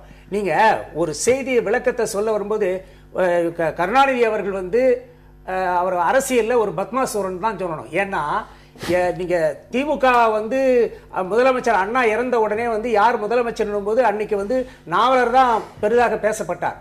ஆனால் அப்படி இருக்கும் பொழுது எம்ஜிஆர் அவர்கள் கேட்டுக்கொண்டதனுடைய விளைவாக எம்ஜிஆர் மூலமாக அன்றைக்கு முதலமைச்சராக கருணாநிதி அவர்கள் வருகிறார். ஆனா வந்ததுக்கு பின்னாடி என்ன பண்றாரு, அவர் தன்னுடைய பிள்ளையை ப்ரமோட் பண்றதுக்காக புரட்சி தலைவர் எம்ஜிஆர் அவர்களே என்ன பண்றாங்க, கட்சி விட்டு நீக்கிறாங்க. அதுதான் நான் சொன்ன அவசியம். தொடர்ந்து பேசலாம். இல்ல இல்ல, நம்ம தொடர்ந்து பேசுவோம். பார்த்தசாரதி தொலைபேசி இணைப்புல இருக்காரு. நம்ம பேசிட்டு உங்கள்ட்ட நான் வரேன். தேமுதிகவுடைய இல்ல ஒரு தலைமை நிலைய நிச்சயமா உங்களுக்கான நேரம் இருக்கு, நீங்க கட்டாயம் பேசலாம். தேமுதிகவினுடைய தலைமை நிலைய செயலாளர் பார்த்தசாரதி நம்மோட தொலைபேசி இணைப்புல இருக்கிறாரு. வணக்கம் பார்த்தசாரதி. வணக்கம். நீங்க இன்னைக்கு ஒரு குற்றச்சாட்டை முன்வைக்கிறீங்க. மந்திரி பதவி ஆசை காமிச்சுதான் இவங்க எல்லாத்தையும் திமுக கூட்டிட்டு போயிருக்கு அப்படின்னு குற்றச்சாட்டை முன்வைக்கிறீங்க. எந்த அடிப்படை, என்ன ஆதாரத்துல இப்படியான குற்றச்சாட்டுகளை அவங்க மேல வைக்கிறீங்க? அவங்க சொல்றாங்க நாங்க கட்சியினுடைய எதிர்காலம் குறித்து தான் கவலைப்படுறோம், இன்னைக்கும் நாங்க கேப்டன் நல்லா இருக்கணும்னு தான் நினைக்கிறோம் அப்படிங்கிற கருத்துக்களை முன்வைக்கிறாங்க. இல்ல, கேப்டன் ஒரு நல்லா இருக்குன்னு நினைச்சாங்கன்னா, ஹலோ கேக்குது, சொல்லுங்க, தொடர்ந்து பேசுங்க. கேப்டன் நல்லா இருக்குன்னு நினைச்சாங்கன்னா, இல்ல கேப்டன் அவர்கள் நன்றாக இருக்கணும்னு நினைச்சாங்கன்னா அவங்க தைரியமா தலைவர்கிட்ட முறையிடணும். அதை விட்டுட்டு இன்றைக்கு கட்சியே பிளவுபடுத்த வேண்டும் நினைக்கிறாங்க பாத்தீங்களா, முற்றிலும் தவறு.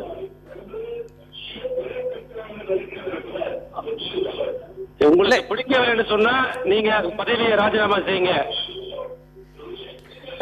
திரு பார்த்தசாரதி, டிவியை பார்க்காம நீங்க தொடர்ந்து பேசுங்க, அப்பதான் அந்த உங்களுடைய கருத்துக்களை கொண்டு போய் சேர்க்க முடியும்.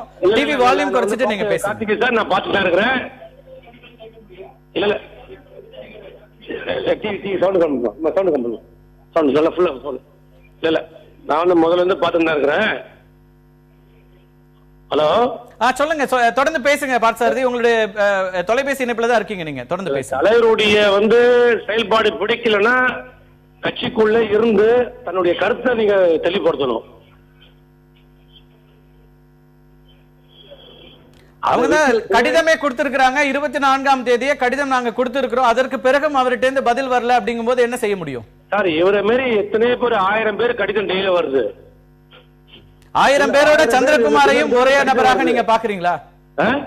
1000 பேரோடு சந்திரகுமாரும் அதுக்கு இணையானவர் தான், அதே அளவுல தான் நீங்க பாக்குறீங்களா? சந்திரகுமாரம் இருந்தாலும் சரி, நானா இருந்தாலும் அந்த 1000 பேர்ல ஒருத்தர் தான். இல்ல, இதுவரைக்கும் இந்த பிரச்சனைகள் எல்லாம் உங்களுடைய கூட்டணியில ஒருங்கிணைப்பாளரா இருக்கிற திரு வைகோ வேகமாக ரியாக்ட் பண்றாரு, அவருடைய கருத்துக்கள் வருது. ஆனால் உங்களுடைய தலைவர் விஜயகாந்தனுடைய கருத்துக்கள், இதுக்கான விளக்கங்களா இது வரைக்கும் வரவே இல்லையே. இல்ல சார், நாங்க விளக்கம் கொடுக்க வேண்டிய அவசியம் எங்களுக்கு கிடையாது. ஹலோ கேக்குது, சொல்லுங்க. நாங்க விளக்கம் கொடுக்க வேண்டிய அவசியம் கிடையாது. இல்ல, கட்சியில ஒரு முக்கிய நிர்வாகிகளாக இருந்தவர்கள்லாம் உங்க மேல குற்றச்சாட்டுகளை அடுக்கிட்டே போறாங்க. அப்ப அந்த குற்றச்சாட்டுகளுக்கான தெளிவு அப்படிங்கிறது தேவைப்படும் இல்லையா? மக்கள்கிட்ட நீங்க அதை தெளிவுபடுத்த வேண்டிய அவசியம் இல்லையா? மன்றமா இருக்கும்போது. ஹலோ ஹலோ தொடர்ந்து பேசுங்க பார்த்தசாரதி, கேக்குது. மன்றமாக இருக்கும்போது, நாங்க மன்றமாக செயல்பட்டு இருக்கும்போது எல்லோரும் கூட்டு விழா உட்கார்ந்து பேசி, நான் இந்த மந்திரி தலைவர் ஆட்சிக்கு வந்தா நான் ஒரு மந்திரி, சந்திரகுமார் ஒரு மந்திரி, இளகோவன் ஒரு மந்திரி, இப்படி எல்லாம் நாங்க பேசிக்கிறோம்.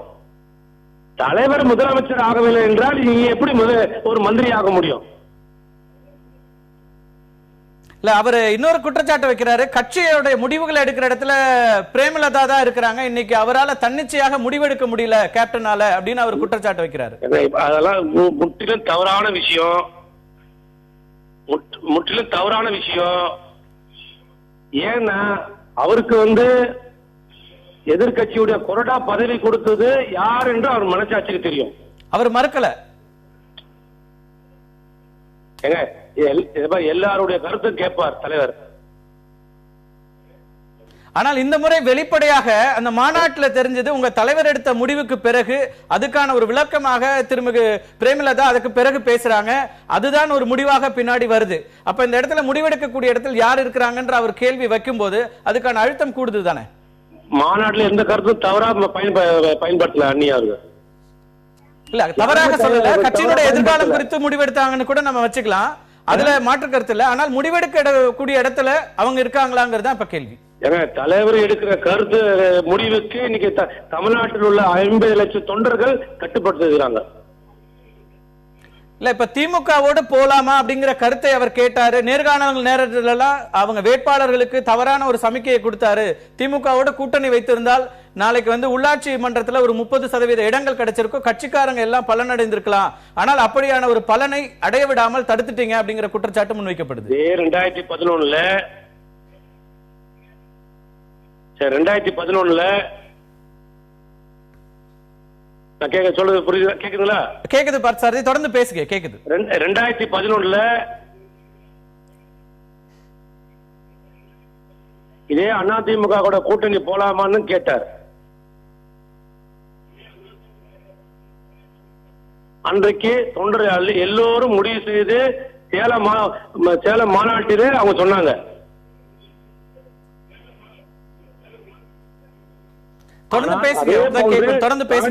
மாநாட்டில் அவர் கேட்கும் போது எல்லோரும் கிங்கா இருக்க வேண்டுமா இல்ல கிங் மேக்கரா இருக்க வேண்டுமான்னு கேட்டாரு. எல்லோரும் கிங்கா என்று சொன்னார்கள். அதுக்கு அதன் அடிப்படையில் இன்றைக்கு கிங்காக இருக்கிறார். நன்றி பார்த்தசாரதி, உங்க தொலைபேசி இணைப்புல உங்க கருத்துக்களை முன்வைத்ததுக்கு நன்றி. தொடர்ந்து பேசலாம். ஒரு தீரன் சொல்லுங்க, குறிப்பிட விரும்புறீங்க. அதாவது கடந்த கால அரசியல் வரலாற்றில் நான் அப்படியே ஆண்டு வாரியா ஒவ்வொரு தேர்தல் வாரியா சில செய்திகளை நான் குறிப்பிட்டு சொல்றேன். நம்ம பேசலாம். இல்ல சுருக்கமா சொல்லிடுறேன். உங்களுக்கு நேரம் கொடுக்குற ஒரு பிரேக் எடுத்துட்டு உங்கள்கிட்ட வர. நீங்க தான் தொடர்ந்து பேச போறீங்க. முழுமையாக பேசலாம், குறுக்கீடுகள் இல்லாம தொடர்ந்து பேச முடியும். ஒரு சிறிய இடைவெளிக்கு பிறகு நேர்பட பேச தொடரும். தீரன், நீங்க உங்களுடைய குற்றச்சாட்டுகளை நிறைய முன் வச்சிட்டு இருந்தீங்க. திமுக தலைவருடைய வரலாறு இப்படித்தான் அப்படின்லாம் பல விஷயங்களை அடுக்கிட்டு இருந்தீங்க. 1989 நீங்க பார்த்தீங்கன்னா ரொம்ப பின்னாடி வரலாறு போகாம கொஞ்சம் ஒரு வரிசையை தான் ஆர்.எம். வீரப்பனை பயன்படுத்தி 1989 அதிமுகவை ரெண்டா பிளவு பண்ண வச்சு ரெட்டை சின்னத்தை முடக்கினார். ஆக அவருக்கு தேர்தலில் எப்படியாவது எதையாவது என்ன தந்திர வேலையை பண்ணியாவது வெற்றி பெறணும் தான் அவருடைய ஒரே குறிக்கோள். எந்த விதமான நாம்சை அவர் பார்க்க மாட்டார். அதே மாதிரி நீங்க 1990 சேர்ந்ததுக்கும் அவர் தான் காரணமா? இல்ல இல்ல, பின்னாடி அவங்க சேர்ந்துட்டாங்க நீங்க சொன்னவங்க. இல்ல அவங்க காரணம் இல்லையே. அங்க மக்கள் வாக்களித்தார்கள். 27 சட்டமன்ற உறுப்பினர்களை மாண்புமிகு அம்மா அவர்களுக்கு அன்றைக்கு தந்தார்கள். ஜானகி அவர்களாலே முடியவில்லை. அதனாலே அவங்க தான் இணைஞ்சாங்களே தவிர கட்சிக்காரர்களுக்குள்ள இணைஞ்சாங்க. இவர் ஒன்றும் போய் சேர்த்து வைக்கல. அடுத்து 1996 தேர்தலில் சுபவி அவர்கள் சொல்ற மாதிரிதான். நீங்க அப்ப அவ்வளவு பலவீனமா இருக்கா ஒருத்தர் போய் உள்ள போய் ஒரு கட்சியை உடைக்கிற இடத்துல அது இருக்குதுன்னு சொல்ல அப்படி காரணமாக இருந்திருக்கா. பலவீனமா இருந்து இவர் பயன்படுத்துவார். அதிகாரத்தில் இருக்கும் போதெல்லாம் இந்த வேலையை செஞ்சிருக்கான்றதாக சொல்ல வரேன். 1996 7 கட்சி கூட்டணியா இருந்து அன்னைக்கு. அதுல பாமக, ராஜீவ் காங்கிரஸ், வாழப்பாடியாருடைய ராஜீவ் காங்கிரஸ் எல்லாம் ஒன்னா இருந்து முதல்ல தந்திரமா என்ன பண்றாரு ராஜீவ் கொலையில இவங்களுக்கு சம்பந்தம் இருக்கா இல்லையான்றத அக்னி பிரவேசம் பண்ணி நிரூபிக்க வேண்டியது திமுகவினுடைய கடமை. ஆனால் நான் அவங்களோட கூட்டணியில் இருக்கிறத பத்தி நான் பயில் சொல்ல முடியாதுன்னு தான் சொன்னாரு. அதுக்கு ஒரு காரணத்தை வச்சு பேட்டியை வச்சு முதல்ல வாழப்பாடியார் அந்த கூட்டணியிலிருந்து வெளியே அனுப்புறாரு. அதுக்கப்புறம் 40 சீட் இல்ல 45 கூட தர தயார்னு பேச்சுவார்த்தை நடத்திட்டு அதுக்கு பிறகு என்ன பண்றாரு, பாமகவுக்கு சீட்டை குறைச்சி தருவோம்னு சொல்லும்போது தான் டாக்டர் அவர்கள் என்ன பண்றாரு, ஒரு தனி முடிவு எடுக்கிறாரு. தனியா போய் நிக்கிற ஒரு முடிவுக்கு வராரு. ஆக அப்படி ஒரு தந்திரமா செஞ்சுட்டு அந்த வெற்றிக்கு பின்னால நாங்க 4 பேர் எம்எல்ஏ வந்த நேரத்துல என்ன பண்றாரு, என்ன 98 மருத்துவர் ராமதாஸ் அவர்கள் என்ன கட்சி விட்டு வெளியே அனுப்புறாரு. அப்ப வெளியே அனுப்பும் போது என்ன பண்றாரு, சட்டமன்றத்தில் தந்திரமா பாமக 1 பாமக 2ன்றாரு. ஆனா பாமக 1 பாமக 2 என்று சொன்னாரே தவிர பாமக 2ன்னு எங்களுக்கு பேர் வச்ச பொழுது எங்களுக்குரிய அங்கீகாரத்தை அவர் தரவே இல்லை. ஆக என்ன காமிச்சு ராமதாஸ் அவர்களே தன்னுடைய கூட்டணிக்கு இப்படிப்பட்ட தந்திரம் நீங்க கூட்டணியில் அமைந்ததாக சொல்லிடுறேன். இன்னொன்னு சொல்றேன், இல்ல அப்படி பிரிவினை ஏற்படுத்திய திரு கருணாநிதி அவர்களோடு கூட்டணியில தீரன் இருந்தாரா இல்லையா ஒரு கட்சியை ஆரம்பித்து? இல்ல 98 வந்து அம்மா கூட ராமதாஸ் அவர்கள் போயிட்டாரு வாழப்பாடியார் செல்வாக்குல. அதனால வந்து என்ன பண்றாரு இவர் வேற இல்லாம எனக்கு ஆதரவு கொடுங்கன்னு 98 நான் அப்ப எம்எல்ஏ இருக்கும்போது கேட்கறாரு. அப்ப வேற வழி இல்ல, ராமதாஸை எதிர்க்கிற நிலைப்பாடு தான் அன்னைக்கு எனக்கு பிரதானமா இருந்ததுனால நான் அன்னைக்கு 98 கட்சியை பிரிக்கிறவரா இருந்தாலும் பரவாயில்ல, நம்ம வந்து அங்க போய் நிக்கலாம் அப்படின்ற நெருக்கடி காட்டுறீங்க. நீங்க எடுக்கிற அரசியல் நிலைப்பாடுகளுக்கெல்லாம் ஒரு காரணம் இருக்கிற மாதிரி அவங்களுக்கு ஒரு காரணம் இருக்காதா? நம்ம இதை எப்படி ஜஸ்டிஃபை அதுல சுயநலம் இருக்குன்றதுக்காக சொல்ல வரேன். நீங்கள் எடுத்தது என்ன முடிவு? இல்ல அவருடைய தந்திரமா நீங்க போய் திமுகவோட கூட்டணி வச்சதுக்கு என்ன முடிவு? அப்ப ராமதாஸ் அவர்களோடு உங்களுக்கு ஏற்பட்ட வெறுப்புகளுக்காக நீங்க சுயநலமா ஆதரவு கேட்கிறாரு. கேட்கும்போது நாங்க கொடுத்தோமே தவிர வந்து நாங்க தொடர்ந்து பேசலாம். வரலாறு ரொம்ப நேரம் ரொம்ப குறைவா. 99 நாடாளுமன்ற தேர்தல்ல சீட்டு கொடுக்கிறாரு. யாரு? ராமதாஸுக்கும் வாழப்பாடியாருக்கும் கொடுக்கிறாரு. 7 சீட்டு கொடுத்துட்டு நீ 1 எடுத்துக்க 6 அவர் வச்சுட்டு இல்ல நீ 2 எடுத்துக்க அவருக்கு 5 கொடுன்னு ஏதாவது ஒண்ணு சொல்லணும். என்ன தெரியுமா சொல்றாரு? 7 சீட்டு கொடுத்துட்டோம்பா, நீங்க 5.5 1.5 பிரிச்சுக்கினாலும் சரி 4.5 2.5 பிரிச்சுட்டாலும் சரின்னு சொல்லி தந்திரமா சொல்றாரு. அதனுடைய விளைவு என்னன்னு சொன்னா ஒரே கூட்டணியில் இருந்த வாழப்பாடி ராமமூர்த்தி அவர்களை சேலத்தில் நிக்க வச்சு திமுகவும் பாமகவும் காலவாரி தோக்கடிக்குது. ஆக இவர் அதுக்கு என்ன காரணம்னு சொன்னாக்கா இந்த வன்னிய தலைவர்கள் 2 பேர் உருவாயிடக்கூடாதுன்றதுனால ஒரு தலை எப்படி 96 தேர்தலில் கடைபிடிச்சாரோ அதே மாதிரி இந்த 99 தேர்தலில் ஒரு தலையை வீழ்த்தணும்னு சொல்லிட்டு வாழப்பாடியார் அங்க தோற்கடிச்சார். கேபினட் அந்தஸ்துல போக வேண்டிய அமைச்சர் பதவியை தடுத்துட்டார். ஆக இது கருணாநிதி அவருடைய வரலாறுன்றதுக்காக நான் சொல்ல வரல. கம்யூனிஸ்ட் கட்சி மணலி கன்சால் வச்சு ரெண்டா உடைச்சாரு. எம்எல்ஏக்களை கொண்டு போன அதிமுகல நீங்க இதெல்லாம் இல்ல சார், நீங்க மக்களுக்கு தெரியாது 1000 விஷயம் இருக்கு. நம்ம வரலாறு பேசணும்னா 100 மணி நேரம் பத்தாது. இப்ப இருக்கிற பிரச்சனைக்கு நீங்க எங்க மேல குற்றம் சாட்டும் பொழுது இன்னைக்கு வந்து அடிப்படை காரணம், அதாவது இன்னைக்கு தேமுதிக தான் கூட கூட்டல பழம் நழுவி பாலிலே விழும் என்று காத்திருந்து கடைசியில அது வேற பக்கம் போயிட்டதுனால இன்னைக்கு என்ன செய்யறாரு வந்து அந்த கட்சி அவருக்கு உடனே ஒண்ணு கெஞ்சுவாரு இல்லைன்னா மிஞ்சுவாரு. இன்னைக்கு அந்த கட்சி உடைக்கிறதுக்கு அவர் தான் காரணமா இருக்கிறாருன்றதுக்காக தான் நான் வரலாற்று ரீதியான சான்றுகளை உங்களுக்கு முன்னாடி அடுக்குறேன். அதனால வந்து இந்த வரலாறுகள் தெரியும். நான் திரும்பவும் அந்த கேள்விதான் வருது. மக்கள் நல கூட்டணியும் திரு வைகோ அவர்களும் சொல்ற அதே குற்றச்சாட்டை அதிமுகவும் வைக்கும் போது ஒருவேளை திமுக உங்கள் மீது வைக்கிற விமர்சனம் சரியா அப்படிங்கிற கேள்வி வந்துருது இல்ல? இல்ல திமுக நாங்க வந்து தேமுதிகவுக்கு முரசு சின்னம் கிடைச்சதுக்கும் அவருக்கு எதிர்கட்சி தலைவர் பதவி கிடைச்சதுக்கும் அம்மா தான் காரணம். அதே போல 98 வந்து பாமகவுக்கு மாம்பழ சின்னம் கிடைக்கிறதுக்கு அம்மா தான் காரணம். அதே போல சின்னம் கிடைக்கிறதுக்கும் மாண்புமிகு அம்மா அவர்கள் தான் காரணம். ஆக எங்களை பொறுத்தவரை கூட்டணியா இருக்கிற கட்சிக்கு உதவி செய்யுமே தவிர வந்து உபத்திரம் பண்ண மாட்டோம். ஆனா கருணாநிதி அவர்கள் அப்படி கிடையாது. தான் கூட சேர்ந்தா பரவாயில்ல, விவாதத்துக்கு அது நேரடியாக தொடர்பற்றது என்பதனால நான் அதற்குள் விரிவா போகல. இந்த செய்தியை சொல்லணும். ஒண்ணு, திருவாரூர் தங்கராஜ் பிறகு எம்ஜிஆருக்கு ஆதரவா இருந்தார். திருவாரூர் தங்கராஜை பிரிச்சு எம்ஜிஆருக்கு அனுப்பி வச்சது அதாவது நான் கலைஞருக்கு பக்கத்திலேயே பல நேரங்கள்ல இருக்கேன். ஆனா அவர் இவ்வளவு பெரிய சகலகலா வல்லவர்னு எனக்கே தெரியும்.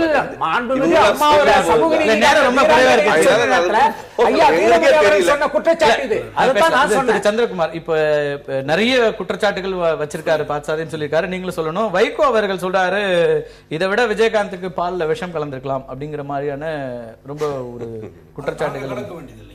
அவரே அதான் பண்ணிருக்காரு. எங்க தலைவருக்கு செஞ்சதே அவர் தான். என்னை சொன்னார் இல்லையா பால்ல விஷம் கலந்திருக்கான்னு, அதை செஞ்சுட்டாரு இவரு. அதனாலதான் இந்த பாலை குடிக்க வேண்டாம்னு அலறோம். வேண்டாம். இன்னைக்கு அதிமுக அண்ணன் தீரன் பேசுனதை பாத்தீங்கல்ல, அப்படியே வைகோ என்ன சொல்றார், அந்த மக்கள் நல கூட்டணியில இருந்து அவர் என்ன பேசுறார், அது அப்படியே ஒரு ஒப்புதல் வாக்கு மூலமா கொடுக்கிறார். நான் கேட்கிறேன், அண்ணன் மதிமுக காரை செல்வராஜ் பேசும்போது சொல்றாரு, நான் பேசுறத வந்து கேப்டன் மீது ஒரு பெரிய விமர்சனத்தை கொண்டு வரணும்னு விரும்புறாரு போல. அது மாதிரியான கேள்வி. ஆனா நிச்சயமா சொல்றேன், அதுக்கு நான் அதற்கு அதற்கு ஆள் இல்லை. அதே மாதிரி கட்சி உடைகிறதுன்னு சொல்லி பேசினாங்க. அந்த கருத்தை நான் முற்றிலும் அதற்கு நான் உடன்பாடு இல்லை. என் கட்சி நல்லா இருக்கணும், என்னுடைய கட்சி இன்னைக்கும் அது. அப்புறம் என்ன செய்ய போறீங்க சொல்லிடுறேன் சார், முடிச்சிடறேன். அதே போல வைகோ ஒருங்கிணைப்பாளர் என்ற முறையில் இதில் சொன்னார் என்றார்.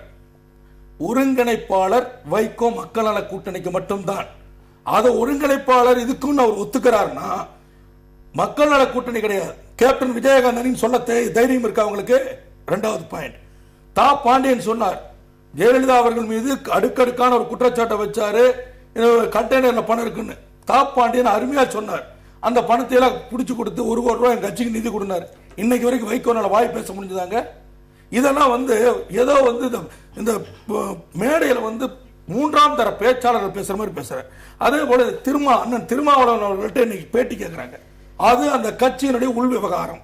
அது பற்றி நான் கருத்து சொல்ல விரும்பல. ஸ்பெசிபிக்கா பத்திரிகை என்னை பத்தி கேட்கறாங்க அப்படின்னு சொல்றேன். அவரை பத்தி நான் தனிப்பட்ட முறையில் கருத்து சொல்ல விரும்பல. அது அந்த கட்சி விவகாரம். அது மாதிரி டீசென்ட்டா ஒதுங்கி போகணும். அப்புறம் வைகோ அவர்கள் பேசுகின்ற பொழுது சொல்றாரு திமுக தான் இதை பண்ணது. நான் ஒன்னே ஒன்று கருத்து சொல்றேன். 1992-93 திமுகவை உடைத்து 19 மாவட்ட செயலாளர்கள்லாம் தூக்கிட்டு வந்தார். அன்றைக்கு ஆளும் கட்சியாக இருந்த அண்ணா திமுக எனக்கு சப்போர்ட் பண்ணுச்சு.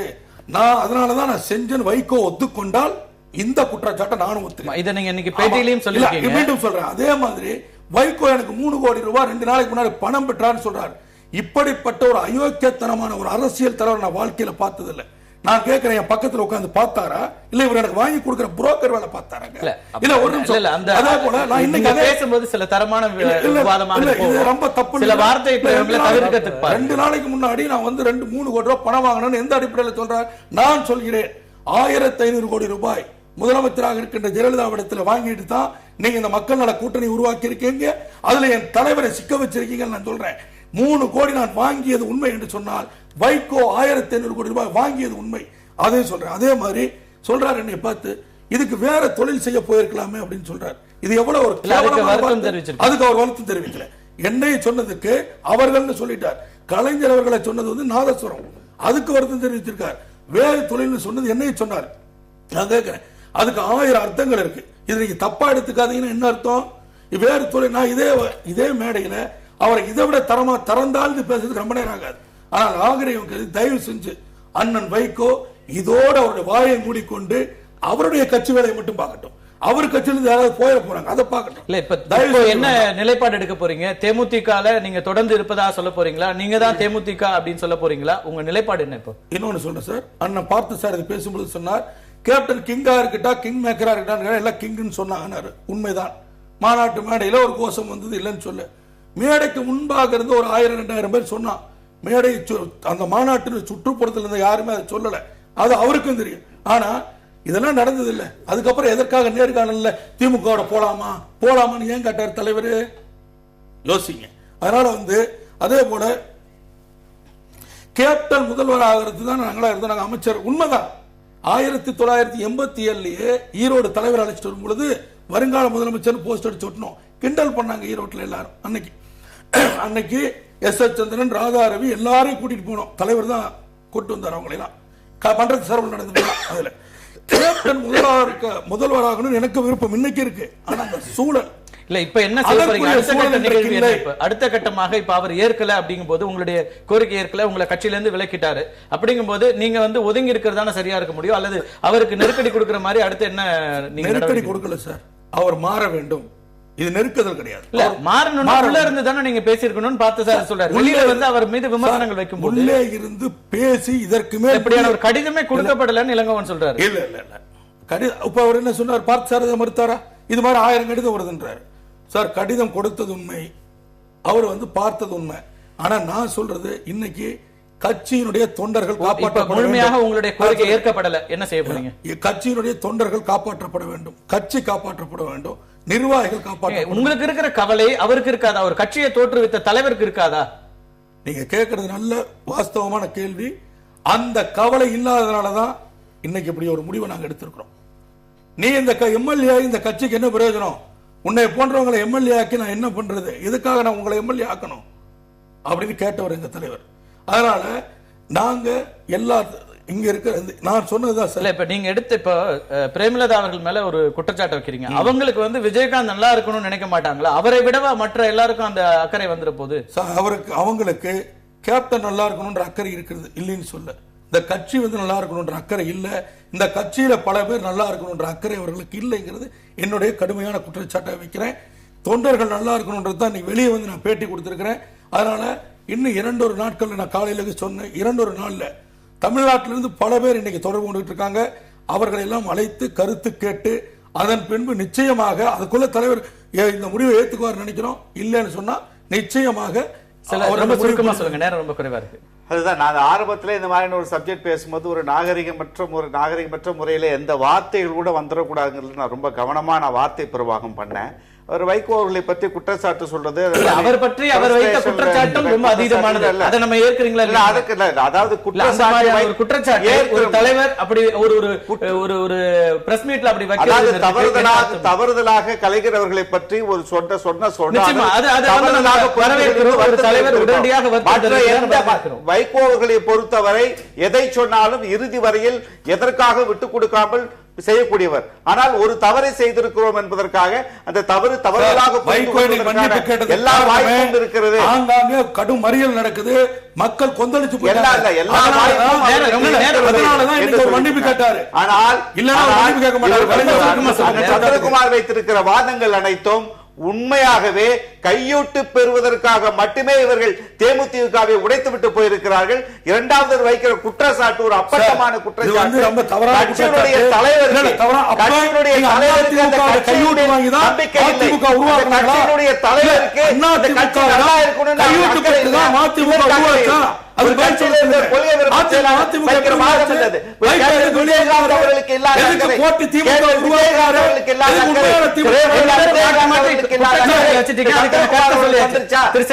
நம்ம பேசலாம். ரெண்டு பேரும் மாற்றி மாற்றி குற்றச்சாட்டு வச்சீங்க.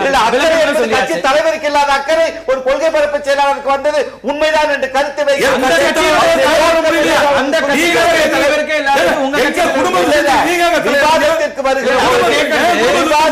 வருகிற பொழுது பொதுத்தளத்தில்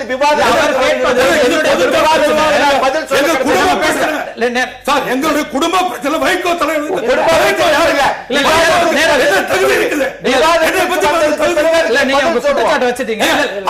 அரசியல் பச்சோதிங்க தேர்தலுக்கு ஒவ்வொருத்தரோட கூட்டு வைத்திருக்கிற வைகோ என்னை பற்றி பேசுவதற்கு என்ன தகுதி இருக்கு? பொதுத்தளத்திற்கு வந்ததுக்கு பின்னால்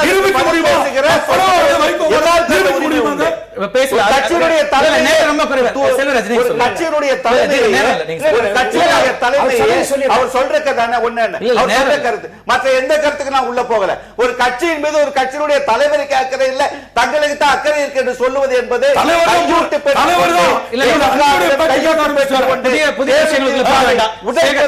முயற்சி செய்கிறார். இந்த பிரச்சனையினால விஜயகாந்தனுடைய கட்சிக்கு தேமுதிகவுக்கு பின்னடைவு ஏற்படும் நினைக்கிறீங்களா?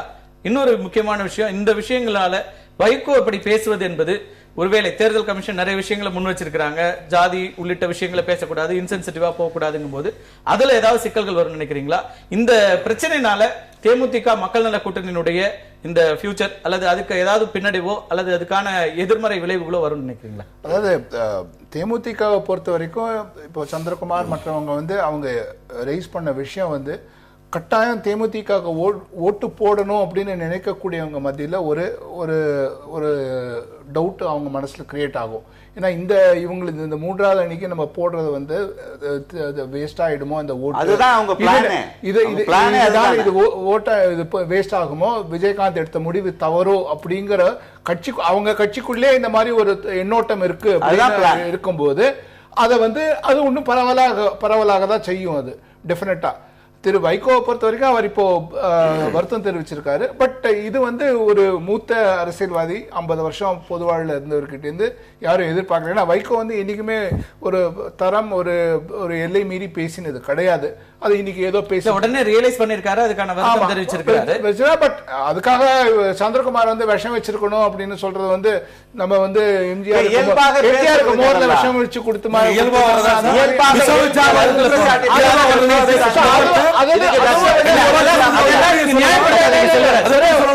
அதுக்கும் சேர்த்து அவர் அந்த வருத்தம் தெரிவிக்கிறதுல அதையும் சேர்த்து வருத்தம் தெரிவிச்சிருந்தானா அவருடைய தரத்துக்கு அது இன்னொரு பக்கமும் இருக்கிறது. இப்ப இந்த திமுக தான் இது பின்னணியில இருக்குன்ற அந்த குற்றச்சாட்டுகள் எவ்வளவு தூரம் மக்கள் மத்தியில் ஈடுபடும், அதை எப்படி நீங்க பாக்குறீங்க ஒரு பத்திரிகையாளர்? திமுக அப்படி ஒரு ஸ்டெப் எடுத்திருந்தாலும் அரசியல் தேர்தல் இதுல எல்லாம் வந்து everything is fair in war in politics and elections. அதனால இது ஒன்றும் தவறே கிடையாது. ஏன்னா அதிமுக செய்யாதது ஒன்றும் திமுக செய்யல. அதனால இப்போ எலெக்ஷனுக்காக இவங்க செஞ்சாங்க. இவரும் விஜயகாந்த் வந்து திமுக கூட பேசிட்டு இருக்கும்போது பேசிட்டு திடீர்னு அவர் அந்த சைட் போனதுனால அதனால டிசப்பாயிண்ட் திமுக செஞ்சிருந்தாலும் ரொம்ப சுருக்கமா சொல்லுங்க. இந்த மாண்புமிகு அம்மா அவர்களை எதிர்க்கின்ற அத்தனை கட்சிகளும் மிக மிக பலவீனப்பட்டு போய் இருக்கிற காரணத்தினாலே தான் பழியை வந்து ஆளுகின்ற அதிமுகவின் மீது சுமத்துகிறார்கள். ஆனால் வரக்கூடிய சட்டமன்ற தேர்தலில் மிக வலிமையாக இருக்கக்கூடிய அனைத்து இந்திய அதிமுக அம்மா அவர்கள் யாரை கை காட்டுகிறாரோ அவர்தான் வெற்றி பெற்று 15வது சட்டமன்றத்தையும் மாண்புமிகு அம்மா அவர்கள் தான் முதலமைச்சராக வருவார்கள். அதில் யாருக்கும் எந்தவித சந்தேகம் வேணாம். எனவே இவங்களுடைய குழப்பத்தை வந்து எங்க மேல செலுத்தி பழியை போட்டு வீண் பிரச்சனைகளை யார் மீது யார் பழி சுமத்துகிறார்கள் அதையெல்லாம் மக்கள் முடிவு செய்வார்கள். யார் சொல்வது சரியாக இருக்கும் சொல்லுங்க. ரொம்ப சுருக்கமா சொல்லுங்க. அதாவது ஒரே வரியில சொல்றேன். சந்திரகுமாரினுடைய பிரிவு ஒரு சின்ன தாக்கத்தை தேமுதிகவுக்கு ஏற்படுத்தும். வைகோ அவர்கள் நாணயமானவராக இருந்தால் மன்னிப்பு கேட்டதோடு அல்ல, அந்த ஒருங்கிணைப்பாளர் பொறுப்பை விட்டு விலகினால் கௌரவமாக இருக்கும் அந்த கூட்டணிக்கு. நன்றி. உங்கள் அத்தனை பேருடைய வருகைக்கும் கருத்து பகிர்வுக்கும் நன்றி. மீண்டும் ஒரு நிகழ்ச்சியில் சந்திக்கலாம். நன்றி, வணக்கம். எதிர்த்து பேசிட்டு